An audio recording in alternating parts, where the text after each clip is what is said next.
인양되고 있습니다. 먼저 이 인양의 기술적인 문제점, 과제 짚어보겠습니다. 진교중 전 해군 해난구조대장 전화 연결됐습니다. 안녕하십니까, 대장님. 네, 안녕하세요. 네, 지금 언론 보도 보고 계신 거죠? 네네. 현재까지는 잘 진행되고 있는 게 맞습니까? 네, 현재까지는 기상이 받쳐줘가지고 예. 이상 없이 예정대로 잘 올라오고 있습니다. 네. 그러면 이제 앞으로 어떤 공정들이 남았는지 좀 기술적으로 설명해 주십시오.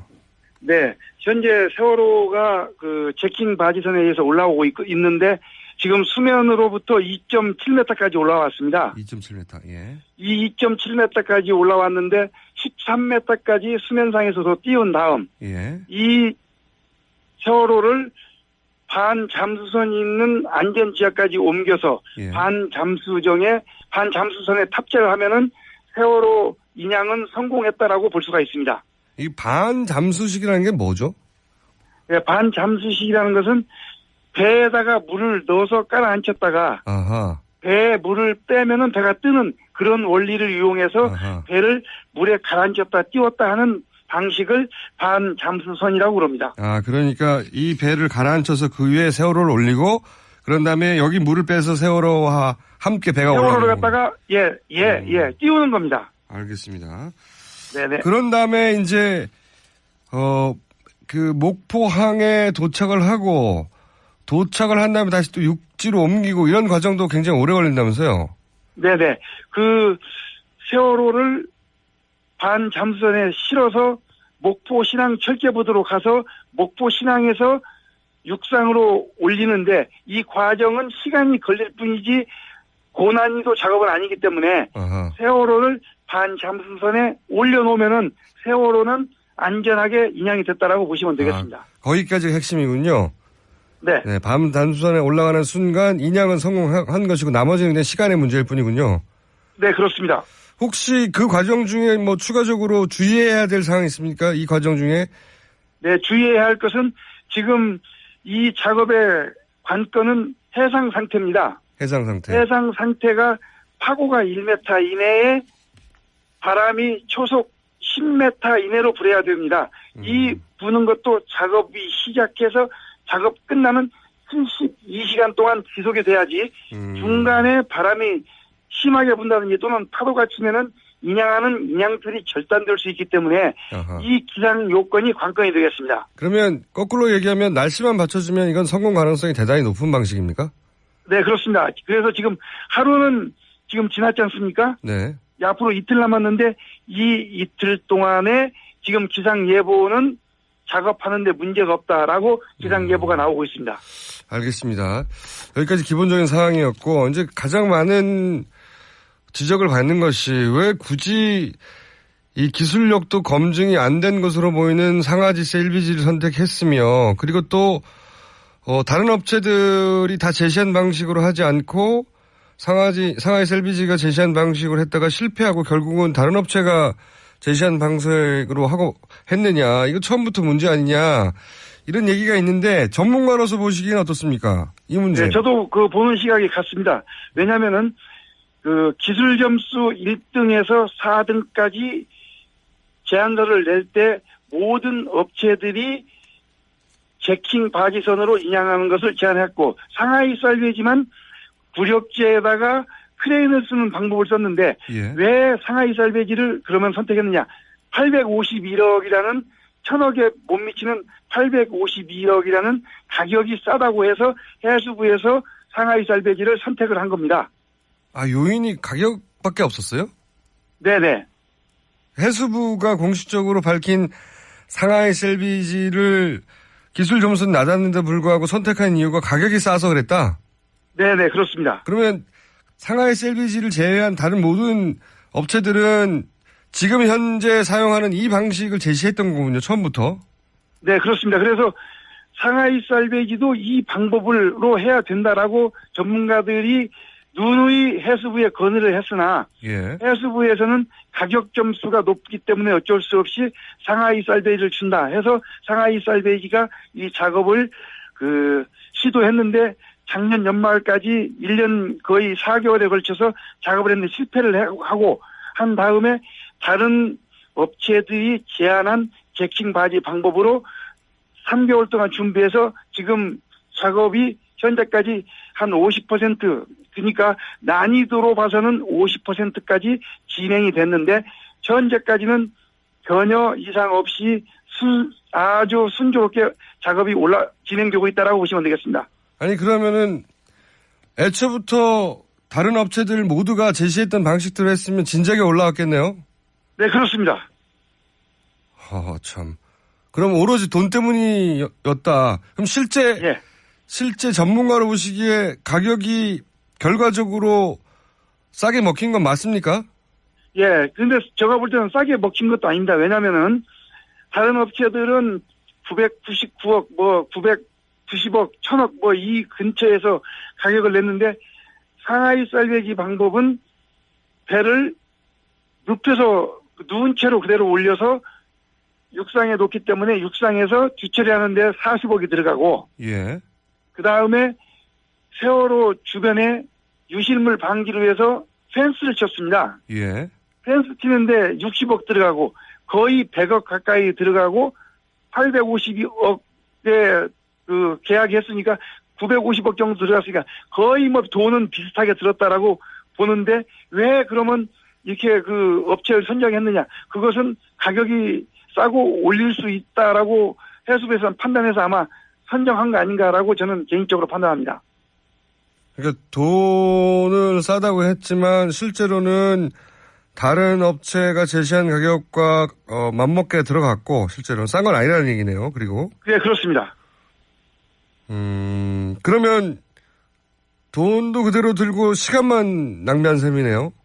예, 시간만 낭비했고 그 다음에 작년 연말까지 원래 인양 작업을 끝내야 되는데 해수부에서 상하이 쌀배기의 기간을 연장해 줘가지고 지금 인양 작업이 계속 진행되는 건데 원래는 작년 연말까지 세월호를 인양하도록 계획이 돼 있었습니다.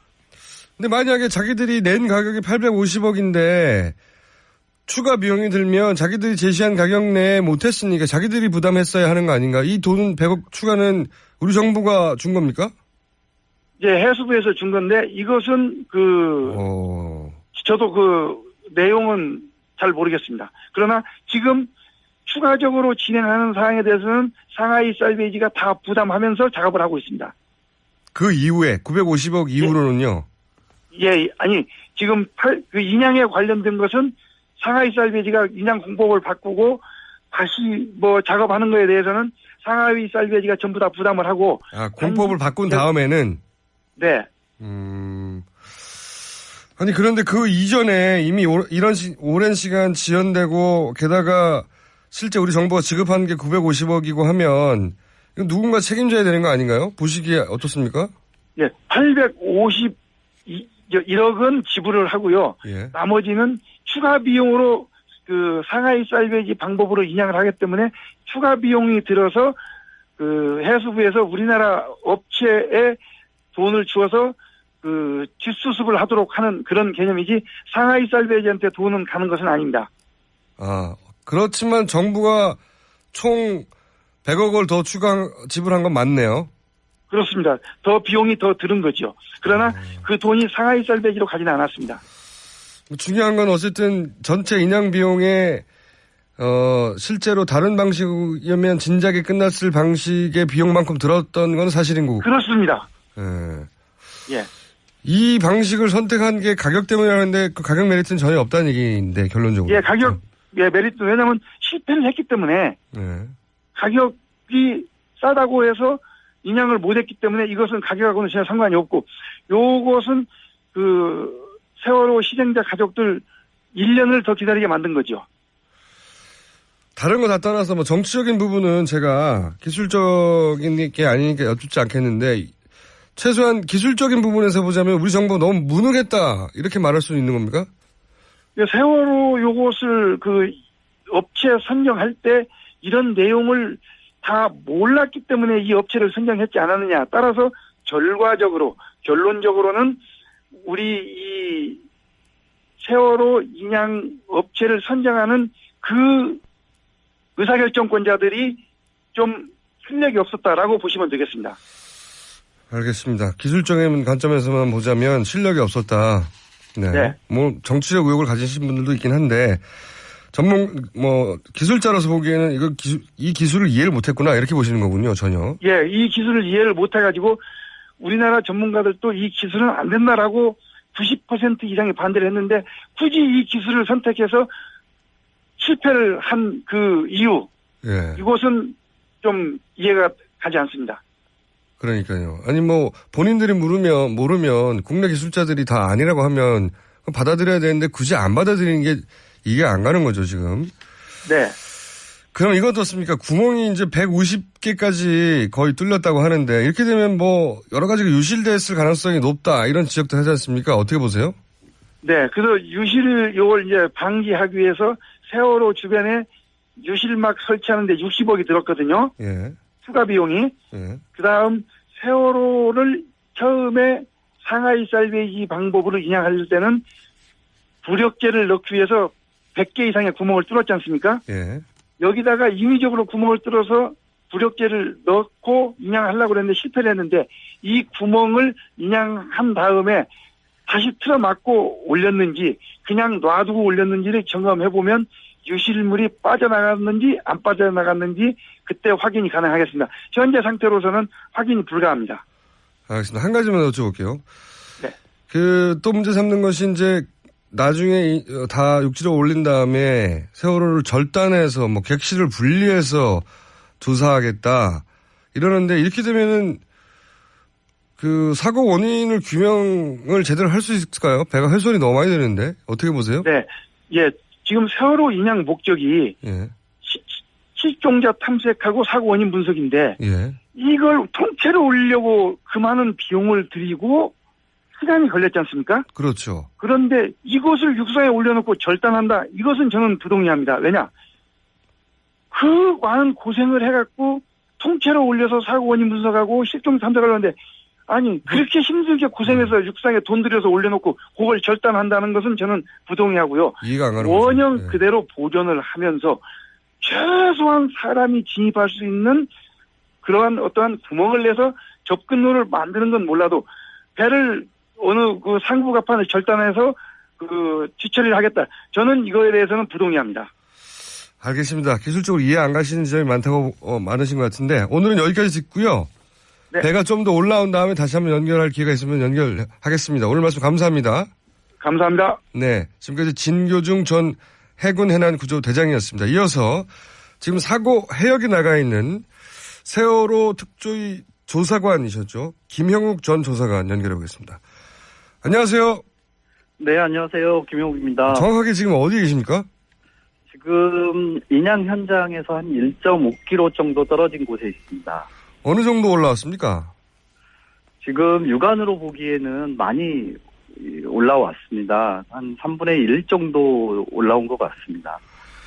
그렇군요. 유가족들도 함께 계시죠? 네, 유가족들과 함께 있습니다. 유가족들이 평정심 유지하기 힘들 것 같은데요. 어떤 상태입니까? 지금 유가족분들이 예. 한숨도 잠을 못 주무시고 인양 과정들을 계속 지켜보고 계시고요. 네. 몇몇 어머니분들은 간혹 눈물을 흘리시거나 한숨 내시고 또 하늘을 쳐다보시고 계시고 그러고 계십니다.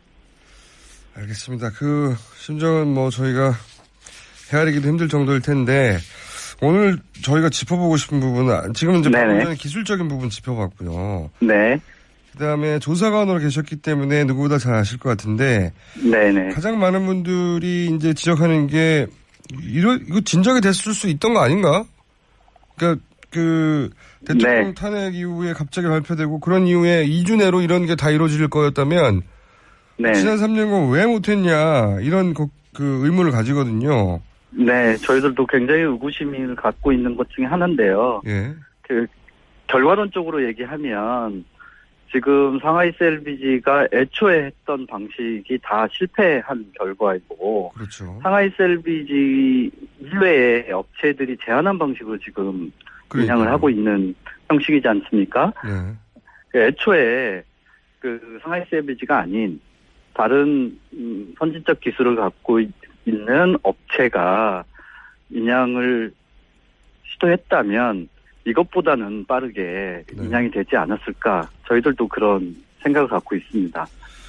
그러니까 이게 그래서 이제 이건 뭐 물증이 없으니까 저희가 그냥 네, 그렇습니다. 의구심만 가질 수밖에 없는데. 네네. 그래서 이제 뭐 대통령 탄핵이 안 됐다면, 기각됐다면 이게 과연 됐을까 이런 의구심도 가지지 않습니까? 어머님들도 그런 말씀들을 많이 하시고 계십니다. 만약에 지금 탄핵이라는 결과가 없었으면 네. 과연 배가 올라올 수 있었을까? 그런 의구심 떨쳐버릴 수 없죠. 그렇죠. 탄핵되고 네. 3년간 안 되다가 탄핵되고 2주 만에 된다는 게 이게 2주 우연으로. 만에. 그렇죠. 네. 우연으로 쳐도 뭐, 이거 참. 우연치고는 너무 시기가. 그러니까요. 네, 그렇습니다. 보시기에, 조사관으로 보시기에 지금 가장 큰 문제는 뭡니까? 이 선체가 방금 전에도, 네. 그런 문제 이야기 했는데 왜 선체를 절단하냐고 이렇게 힘들게 3년 만에 올려놓고. 저희들도 저희 특조위가 활동할 시기에도 선체 절단 계획에 대해서 반대를 했었고요. 그 반대 이유는 선체를 인양하는 목적이 아까도 전문가께서 말씀하셨지만 가장 우선적인 부분이 미수자 수속, 예. 그리고 선체가 사고의 원인을 그러니까요. 규명하는 가장 증거지 않습니까? 예. 근데 선체 절단하게 되면 여러 가지 배선의 문제, 그리고 조타실, 기관실, 대법원에서도 분명히 판결한 것처럼 선체가 그렇게 급편침해서 침몰한 원인 중에 하나는 기계적 결함을 반드시 확인해야 된다라고 하는 게 우리나라 대법원의 판결이거든요. 네네. 그런데 그렇게 절단하게 될 경우에는 그런 조사를 할 수 있는 단초가 사라지는 결과를 초래할 수밖에 없습니다. 그러니까 자동차 사고가 나도 차를 절단하지 않지 않습니까? 그렇지 않습니다. 맞습니다. 네. 그리고 또 그 미수자 수습과 관련돼서도 지금 한쪽으로 기울어져 있지 않습니까? 세월호가. 배를 절단하게 되면 화물들이 안에 한쪽으로 몰려 있을 텐데 그 화물들이 한쪽에 몰려 있는 화물들이 무너져 내릴 수 있는 개연성도 충분히 있습니다. 근데 미수자분들이 객실에만 있다고 확신할 수가 없지 않습니까? 화물실에, 네, 그 배가 그 옆으로 있었기 때문에 그 미수자분들이 지금 어디에 있는지 정확하게 위치를 확인할 수 없는 상황에서 절단하게 되면 그 미수자들을 온전하게 수습하는 방식도 쉽지 않을 거다, 힘들 거다라고 하는 게 우리나라 대부분의 전문가들의 한결같은 의견입니다. 또 이제 그 의혹을 가지는 것이 국내 기술자들 모두가 반대하고 다른 업체 모두가 다른 방법으로 하라고 제안했음에도 불구하고 결국 이제 셀비지 방식을 채택해가지고 구멍을 140개 뚫었지 않습니까? 네네. 그러면서 선체가 훼손됐는데 네. 근데 그 기술은 또 적용을 못했어요. 끝내. 네. 결론적으로는 그 기술이 필요 없는 행위였고 선체를 훼손하는 결과만 초래합니다. 그러니까요. 그러니까 구멍만 뚫어놓고 또다시 이제 증거물이 된 배는 훼손시키고 그 기술은 적용을 못하고 거꾸로 얘기하면 배를 훼손시키려고 거꾸로 이 기술을 적용하자고 한 게 아닌가 싶을 정도의 이상한 결과 아닙니까 이게. 네네네 맞습니다. 저희도 또 특조위 활동할 시기에도 개선 그런 그 문제 제기를 했었고요. 그 절단하는 부분에 대해서 특히나 그 절단물이라든지 그리고 청공, 특히 청공 부분인데요. 청공을 뚫었으면 그 뚫은 부분들을 보존해야 되지 않겠습니까? 근데 저희가 그 특조위 있을 때 확인한 결과는 그걸 배 안으로 다 집어넣었다. 이게 해수부의 대답이었습니다. 그러면 나중에 배가 올라온 후에 그 부분이 그 예전에 뭐 외력설도 그 주장하는 분들도 있고 그 선체 침몰 원인에 대해서 다양한 주장들이 있지 않습니까? 그 주장들을 확인을 하려면 그런 선체의 외관부터 내부 상황 조타실이나 조금 전에 말씀드렸던 기관실 뭐 이런 부분들을 다 전수조사를 해서 참사의 원인을 밝혀야 되는데 지금 조금 전에 그 현장을 가까이 갔던 유가족분들의 말씀에 의하면 배가 굉장히 많이 훼손됐다고 낙담을 하는 말씀을 조금 전에 들었거든요. 네. 좀 걱정입니다. 가장 신체 훼손이 많이 되는 방식을 채택해놓고 네. 그렇게는 결국은 안 하고 애초부터 모두가 주장했던 방식을 채택해서 올렸다. 이렇게 의구심을 가질 상황이 된 거죠. 네. 모두가 반대하는 방식을 채택했다. 네. 이런 의구심을 떨쳐버릴 수 없습니다. 그럼 반대하는 방식으로 결국 인양에 성공했으면 또 모르겠는데 인양은 못하고 구멍만 네. 뚫었다. 그래서 네. 사실 이런 의혹이 있었지 않습니까? 배에 무슨 구멍이 나서 네네네. 배가 예상보다 빨리 가라앉았는데 틀림없이 뭐 배 아래쪽에 어딘가에 네. 그 구멍이 난 거 구멍이 아니냐. 있거나 예. 네, 그런 주장도 있었죠. 근데 그 구멍 자체를 이런 총을 천공이라면서 뚫어버리면 그걸 확인할 수 없죠. 그러니까요. 확인할 네. 방법이 없어져 버리는데 네. 한두 군데도 아니고 140군데, 150군데 뚫어버렸으면 말이죠. 뭐 그중에는 차들이 왔다 갔다 할 수 있는 1m가 넘는 것도 수십 개가 되는 걸로 알고 있습니다. 아, 좀 이상합니다. 이상해. 자, 그래서 이거 해수부를 조사해야 되는 게 아니냐. 선체를 조사하는 것도 조사하는 거지만 조사 대상이 해수부 아니냐 이런 얘기도 계속 나옵니다. 이 해수부 뭐 예. 저희들도 그런 부분에 대해서 동의를 하고요. 그 특조위 활동할 때도 마찬가지고 지금도 마찬가지인데 선체를 인양하는 과정 속에서 충분히 소통하고 내용을 공유하고 그리고 가족들과 협의하는 과정들이 있었으면 저희들이 이런 필요 없는 의구심을 가질 필요가 없는데요. 예. 전혀 그런 방식을 채택하지 않고 오죽하면 유가족분들이 동거차도에 텐트를 치고 네. 24시간 감시하고 이런 결과를 만들어낸 건 그건 저도 못 오겠죠. 해수부의 저는 크나큰 과오다라고 네. 생각합니다. 게다가 구멍뿐만 아니라 이제 선체를 절단까지 한다고 하니까 더더욱 네. 이게 왜 이렇게 해야 되는지 도저히 이해가 안 가는 상황인데 좀 특조위는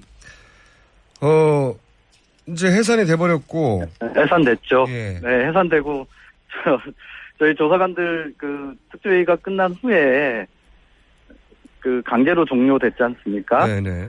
네, 더 조사해야 되는 부분들이 산적해 있고 그냥 떠날 수 없다. 그래서 지금 조사관들이 한 10여 명이 남아서 지금 계속 조사 활동들을 진행하고 아니 있습니다. 그거 완전 자비로 하고 있다고 들었는데 정부가 해산했는데 9개월째 지금 무급으로 정부가 해산했는데 조사하시던 분들이 어떻게 이렇게 여기서 멈출 수 있냐고 자비를 하고 있는 걸로 저는 알고 있어요. 네, 맞습니다. 근데 이제 또 문제가 세월호 올라오는데 이 선체를 조사할 사람들이 없어서 네. 선체 조사위원회를 구성을 하긴 했는데 이게 통과되고 행정적 절차를 거치려면 2개월이 걸린다면서요. 네. 특조위의 과정들을 보면 행정적 절차를 거치는데 조사관들을 뽑는 데만 한 2, 3개월 정도 걸립니다. 그러면 그 사이에 해수부 발표로는 해수부가 조사한다고 그랬단 말이죠. 2개월 그렇게 되면 네, 그렇죠. 해수부가 선체를 정리하고 하는 과정들을 해수부가 할 수밖에 없는 상황이죠. 2개월 동안 해수부가 안 기다리고 선체 절단하고 자기들이 조사해서 결과 발표해버리면 네. 이것도 문제 아닙니까?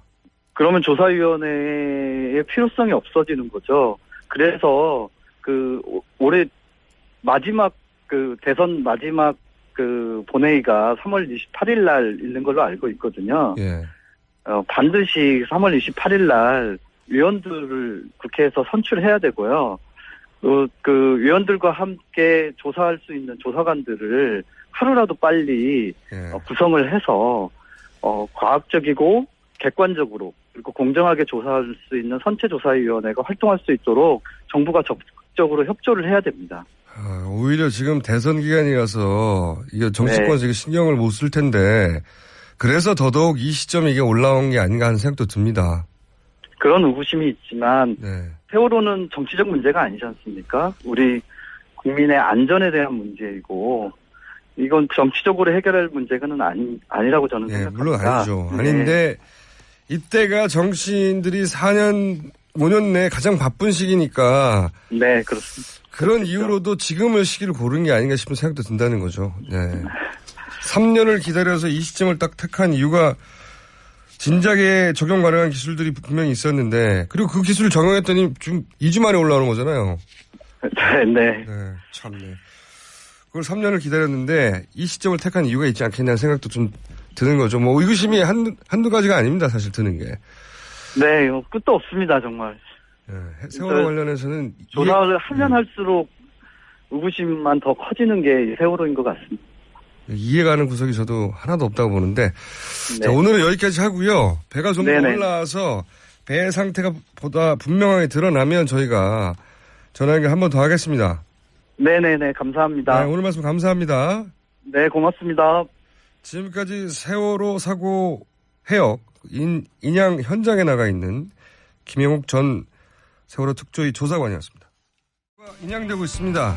먼저 이 인양의 기술적인 문제점, 과제 짚어보겠습니다. 진교중 전 해군 해난구조대장 전화 연결되어 있습니다. 안녕하십니까, 대장님. 네, 안녕하세요. 네, 지금 언론 보도 보고 계신 거죠? 네네. 현재까지는 잘 진행되고 있는 게 맞습니까? 네, 현재까지는 기상이 받쳐줘가지고 예. 이상 없이 예정대로 잘 올라오고 있습니다. 네. 그러면 이제 앞으로 어떤 공정들이 남았는지 좀 기술적으로 설명해 주십시오. 네, 현재 세월호가 제킹 바지선에 의해서 올라오고 있는데 지금 수면으로부터 2.7m까지 올라왔습니다. 2.7m, 예. 이 2.7m까지 올라왔는데 13m까지 수면상에서도 띄운 다음 예. 이 세월호를 반잠수선이 있는 안전지역까지 옮겨서 예. 반잠수선에 탑재를 하면은 세월호 인양은 성공했다라고 볼 수가 있습니다. 이 반잠수식이라는 게 뭐죠? 네, 반잠수식이라는 것은 배에다가 물을 넣어서 깔아앉혔다가 아하. 배에 물을 빼면은 배가 뜨는 그런 원리를 이용해서 아하. 배를 물에 가라앉혔다 띄웠다 하는 방식을 반잠수선이라고 그럽니다. 아, 그러니까 이 배를 가라앉혀서 그 위에 세월호를 올리고 그런 다음에 여기 물을 빼서 세월호와 함께 배가 올라오는 세월호를 갖다가 띄우는 겁니다. 알겠습니다. 네네. 그런 다음에 이제 목포항에 도착을 하고 도착을 한 다음에 다시 또 육지로 옮기고 이런 과정도 굉장히 오래 걸린다면서요? 네네. 세월호를 반잠수선에 실어서 목포 신항 철제부도로 가서 기술 점수 1등에서 4등까지 제안서를 낼 때 모든 업체들이 제킹 바지선으로 인양하는 것을 제안했고 상하이 살베지만 구력지에다가 크레인을 쓰는 방법을 썼는데 예. 왜 상하이 살베지를 그러면 선택했느냐. 851억이라는 1,000억에 못 미치는 851억이라는 가격이 싸다고 해서 해수부에서 상하이 살베지를 선택을 한 겁니다. 아, 요인이 가격밖에 없었어요? 네네. 해수부가 공식적으로 밝힌 상하이 셀비지를 기술 점수는 낮았는데 불구하고 선택한 이유가 가격이 싸서 그랬다? 네네, 그렇습니다. 그러면 상하이 셀비지를 제외한 다른 모든 업체들은 지금 현재 사용하는 이 방식을 제시했던 거군요, 처음부터. 네, 그렇습니다. 그래서 상하이 살베지도 이 방법으로 해야 된다라고 전문가들이 누누이 해수부에 건의를 했으나 예. 해수부에서는 가격 점수가 높기 때문에 어쩔 수 없이 상하이 살베지를 준다 해서 상하이 살베지가 이 작업을 시도했는데 작년 연말까지 1년 거의 4개월에 걸쳐서 작업을 했는데 실패를 하고 한 다음에 다른 업체들이 제안한 제킹 바지 방법으로 3개월 동안 준비해서 지금 작업이 현재까지 한 50% 그러니까 난이도로 봐서는 50%까지 진행이 됐는데 현재까지는 전혀 이상 없이 아주 순조롭게 작업이 진행되고 있다라고 보시면 되겠습니다. 아니 그러면은 애초부터 다른 업체들 모두가 제시했던 방식대로 했으면 진작에 올라왔겠네요. 네, 그렇습니다. 참. 그럼 오로지 돈 때문이었다. 그럼 실제 예. 실제 전문가로 보시기에 가격이 결과적으로 싸게 먹힌 건 맞습니까? 예, 근데 제가 볼 때는 싸게 먹힌 것도 아닙니다. 왜냐면은 다른 업체들은 999억, 990억, 1000억 이 근처에서 가격을 냈는데 상하이 쌀배기 방법은 배를 눕혀서 누운 채로 그대로 올려서 육상에 놓기 때문에 육상에서 뒤처리하는 데 40억이 들어가고 예. 그 다음에 세월호 주변에 유실물 방지를 위해서 펜스를 쳤습니다. 예. 펜스 치는데 60억 들어가고 거의 100억 가까이 들어가고 852억에 그 계약했으니까 950억 정도 들어갔으니까 거의 뭐 돈은 비슷하게 들었다라고 보는데 왜 그러면 이렇게 그 업체를 선정했느냐? 그것은 가격이 싸고 올릴 수 있다라고 해수부에서는 판단해서 아마 선정한 거 아닌가라고 저는 개인적으로 판단합니다. 그러니까 돈을 싸다고 했지만 실제로는 다른 업체가 제시한 가격과 맞먹게 들어갔고 실제로는 싼 건 아니라는 얘기네요. 그리고 네, 그렇습니다. 그러면 돈도 그대로 들고 시간만 낭비한 셈이네요. 예, 시간만 낭비했고 그 다음에 그 작년 연말까지 원래 인양 작업을 끝내야 되는데 해수부에서 상하이 쌀배기의 기간을 연장해 줘가지고 지금 인양 작업이 계속 진행되는 건데 원래는 작년 연말까지 그 세월호를 인양하도록끔 그 계획이 돼 있었습니다. 근데 만약에 자기들이 낸 가격이 850억인데 추가 비용이 들면 자기들이 제시한 가격 내에 못했으니까 자기들이 부담했어야 하는 거 아닌가? 이 돈 100억 추가는 우리 정부가 준 겁니까?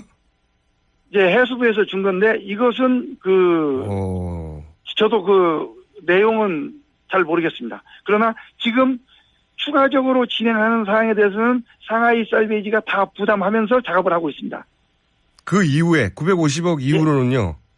예, 아니 지금 그 인양에 관련된 것은 상하이 쌀배지가 인양 공법을 바꾸고 다시 뭐 작업하는 거에 대해서는 상하이 쌀배지가 전부 다 부담을 하고. 공법을 바꾼 다음에는? 네.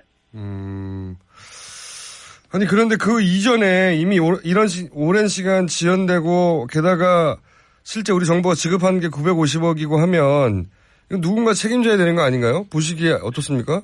예, 851억은 지불을 하고요. 예. 나머지는 추가 비용으로 그 상하이 쌀배지 방법으로 인양을 하기 때문에 추가 비용이 들어서 그 해수부에서 우리나라 업체에 돈을 주어서 그 뒷수습을 하도록 하는 그런 개념이지 상하이 쌀배지한테 돈은 가는 것은 아닙니다. 그렇지만 정부가 총 100억을 더 추가 지불한 건 맞네요. 그렇습니다. 더 비용이 더 들은 거죠. 그러나 그 돈이 상하이 쌀배지로 가지는 않았습니다.